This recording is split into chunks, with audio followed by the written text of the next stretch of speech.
There are some things about yourself that you don't know why you behave the way you do. You don't know why you can't get a breakthrough. Maybe there's just some real issues, or maybe just some thought processes you can't get through. But Jesus does know, and part of this process, we'll be asking him to show you what needs to be revealed. We will be asking him to heal you and set you free. Luke 4:18 assures us that he came for the very purpose of doing so. Now, this course is designed to take you through the freedom process and make sure that all of the root is removed. To make it as easy as possible, we will get to the root through 6 spiritual exercises. Now, not all may apply to you, but for the sake of being thorough, why not go through all of them? So let's get started. Now, the first step is confessing sin and repenting. And to do that, I want to talk to you about the difference between sin, transgression, and iniquity. Here's a verse that mentions all three. In Psalm 32:5, it says, I acknowledge my sin to you, and my iniquity I have not hidden. I said, I will confess my transgressions to the Lord, and you forgave the iniquity of my sin. Now, there's just a slight difference in those three, but I want to talk to you because all of them get covered under the blood. Now, sin means to miss the mark. It's a general term for anything that falls short of the glory of God. Romans 3:23. Sin leads to trespassing, and trespassing, it can mean to fall away after being close beside. A trespasser is someone who crosses a line they should not cross. It may be intentional or unintentional. Peter trespassed when he denied Jesus. That's Luke 22:34, 56 through 62. When we don't forgive others, we cross a line. Matthew 6:15. The second is transgression, and transgression is intentional disobedience. It is willful trespassing. When we knowingly tell a lie or rebel against authority, we are trespassing. You may have sinned and missed the mark when you neglected to give to the poor, but if the Lord spoke to you and said, give to this certain poor person, and you refused, you have fallen into transgression. And then there is iniquity. And iniquity refers to premeditated choice to commit sin, to continue sin without repentance. Now, the result of iniquity can be felt through a person's children. This is why I wanted to talk to you about the difference. Now, here's an analogy. It's kind of simple, but I didn't want to target any specific sin, really. Let's say you tell your daughter to wash the dishes. She gets a little bit of it done, and then she sees kids playing outside, and little by little, she goes out and she begins playing, and she never finishes the dishes. Yes, she was disobedient, but she fell short of your expectations. This would be an analogy of sin. It's falling short. Now, if you told your daughter to wash the dishes and walked out of the room, and she looked at the dishes, and then she looked at the kids playing outside, and then she thought, not today, I am not doing those dishes, and she walks out the door and plays, that's transgression. She purposely disobeyed. But let's say that before supper, your daughter knows that there's going to be kids playing outside, and she suspects that you are going to tell her to wash the dishes. And in her heart, she decides then and there, she will just take the punishment. She's going to act like she is going to do the dishes, but when you turn your back, she is headed out to the door to play. She never intended to be obedient. And that's the difference. A man who premeditates sin will sow a seed into his DNA that can be felt for generations. Now, some people disagree that this is relevant for today, but it's not hard to see this curse in action. Look at a man who premeditates sin and refuses to repent. You will see his children following into his footsteps, and they will suffer for his choices.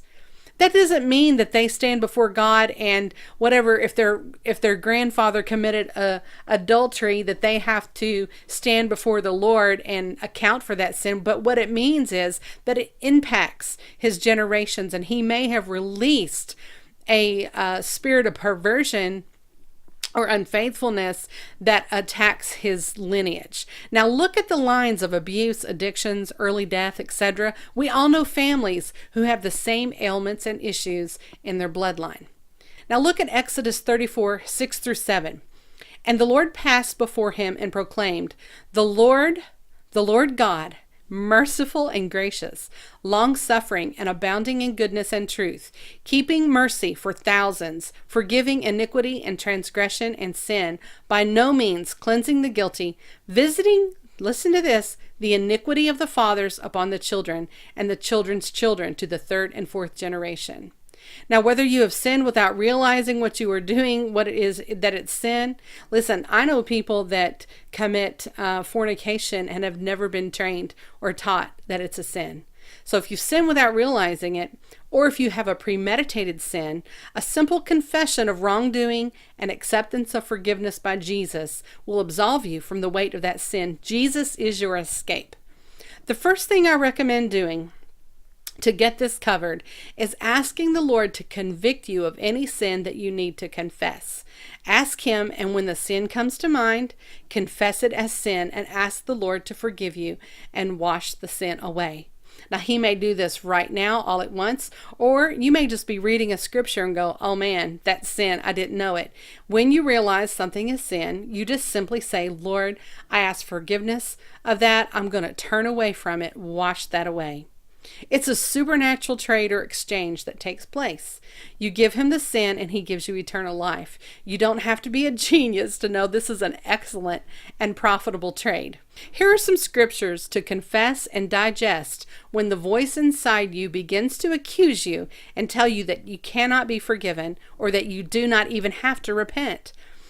Now, 1 John 1:9 reads, if we confess our sins, He is faithful and just to forgive us our sins and to cleanse us from all unrighteousness. So you just want to confess it's a sin. Don't be prideful. Hey, if you committed a sin, call it what it is. Proverbs 28:13, he who covers his sins will not prosper, but whoever confesses and forsakes them will have mercy. See, that's what repentance is, confessing and forsaking. Hallelujah.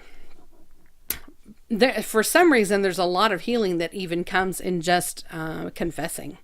Psalms 32:5 reads, I acknowledge my sin to you, and my iniquity I have not hidden. I said, I will confess my transgressions to the Lord, and you forgave the iniquity of my sin. Romans 10:9-10. If you will confess with your mouth the Lord Jesus, and believe in your heart that God has raised him from the dead, you will be saved. For with the heart one believes unto righteousness, and with the mouth confession is made unto salvation. I pray right now that if you have any sin, transgression, or iniquity in your life, that the Lord would reveal it to you and convict your heart and give you the faith and hope to trust in Him to cover that sin in the name of Jesus. Now, here's a sample prayer. There are 4 things that this prayer does. First, if you are not a believer or you cannot remember when you gave your heart to the Lord, when you began to follow Him, when you pray this and believe it in your heart, God will transform you into a new creature. After this, all you need to do is find another believer and just let them know that you have confessed Jesus as your Lord and you're turning from your sin. Secondly, if you are already a believer, this is going to be some foundation work. That if you have gotten into sin, this is a pronouncement that you're going to turn away from it and follow the Lord. Thirdly, if there are any generational curses from the iniquity curse we spoke about, I'm going to include in this prayer a prayer to cancel and cut those off. Also, sometimes when we are joined to people, there is a bond or a soul tie that needs to be released. For example, when you have sexual intimacy outside of marriage, a bond is formed to become one. And you may be married to someone else and have that bond. So we're going to cut off any unrighteous ties and set you free from those as well. That may also include any kind of ungodly commitments you have made. Pray with me, or pray after I do, after you agree with everything. And this is going to finish step 1 of your freedom. Father, I accept that Jesus died for my sins, transgressions, and iniquities. I believe He rose again and wants me to come to Him. I repent for the sin in my life. Now, right here, if the Lord leads you to specifically name any sin or transgression, you're going to do that right here. Anything He's been convicting you of, you're going to say, I repent for this sin. I am sorry and I want to follow Jesus, and I ask you to help me sin no more. I also renounce the iniquities of my forefathers. I will have no part with disobedience and rebellion. Lord, I ask you to cut off every generational curse and free me from the consequences of iniquities of those before me. I ask you to sever every soul tie that was formed through ungodly commitments, sexual sin, or unholy covenants. I ask you to fill me with your Holy Spirit and transform my life as only you know how to do. I receive forgiveness today. Help me to forgive others as you have freely forgiven me, in Jesus' name. Hallelujah. Now you can just begin thanking the Lord. Thank you, Jesus, for the sacrifice that just took away my sin, that just broke those curses off of me.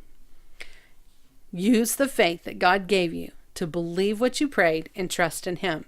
Now, if you haven't been baptized, you will want to follow the Word's instructions and be baptized in water as soon as possible. This signifies publicly your death to the flesh and the rising up of victory in Christ. If you haven't known the Lord before, welcome to the family.